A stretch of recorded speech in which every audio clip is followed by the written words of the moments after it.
তাপমাত্রা দক্ষিণবঙ্গে গত দুদিনে অনেকটাই কমে গেছে, স্বাভাবিকের নিচে নেমে গেছে অনেক জায়গাতেই। যেমন পশ্চিমের জেলাগুলো বিশেষ করে পুরুলিয়া 7 ডিগ্রির কাছাকাছি রয়েছে, বীরভূমে 8 ডিগ্রির কাছাকাছি, পশ্চিম বর্ধমান বাঁকুড়া এসব জেলাগুলো 9-10 ডিগ্রির কাছাকাছি নেমে গেছে সর্বনিম্ন তাপমাত্রাটা। তো আগামী 24 ঘন্টায় খুব একটা পরিবর্তন নেই, হয়তো সামান্য আরেকটু কমতে পারে রাতের তাপমাত্রাটা। শৈত্যপ্রবাহের সতর্কতা থাকছে পশ্চিমের কয়েকটা জেলায়, বিশেষ করে পূর্ব পশ্চিম বর্ধমান, বীরভূম, পুরুলিয়া, ঝাড়গ্রাম এই জেলাগুলো আগামী 24 ঘন্টার জন্য। তো আগামী দুদিনে খুব বেশি চেঞ্জ হবে না তাপমাত্রা, তারপর আবার মেনলি 12 তারিখ থেকে তাপমাত্রা বাড়তে শুরু করবে। পরবর্তী 3 দিনে, 12 থেকে পরবর্তী 3 দিনে প্রায় 3-4 ডিগ্রি মতো বেড়ে যাবে সর্বনিম্ন তাপমাত্রাটা।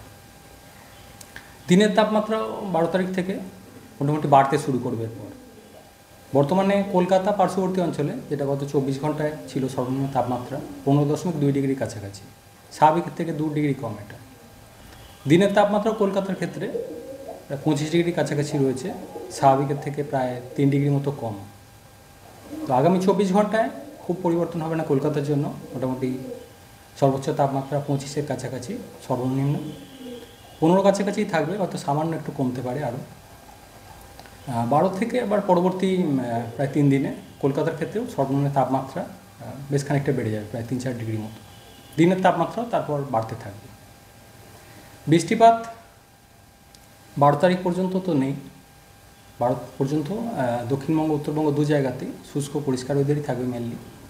13 তারিখে কিছুটা সম্ভাবনা থাকছে খুব হালকা বৃষ্টির, পশ্চিমের দিকে 2-1টা জেলায়, যেমন পুরুলিয়া, বাঁকুড়া, পশ্চিম বর্ধমান, থাকলেও খুব হালকা ধরনের 2-1 জায়গায় তো থাকতে পারে।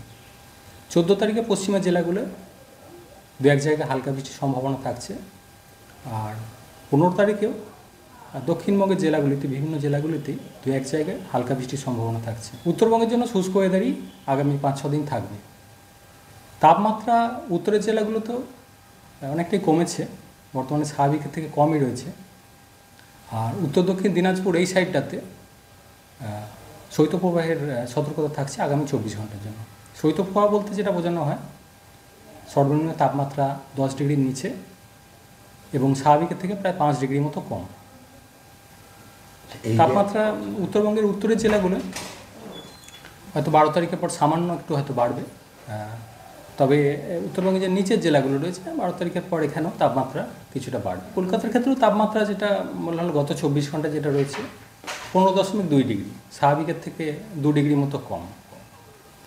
তো পশ্চিমের জেলাগুলো অনেকটাই কম রয়েছে, আরও অনেকটাই ডিফারেন্স রয়েছে, যেহেতু সমুদ্রের কাছাকাছি এলাকাগুলো জলীয় বাষ্পের পরিমাণ কিছুটা বেশি থাকে। কলকাতার ক্ষেত্রে আগামী 24 ঘন্টা যেটা বলা হলো যে এর কাছাকাছি থাকবে, হয়তো সামান্য একটু কমতে পারে।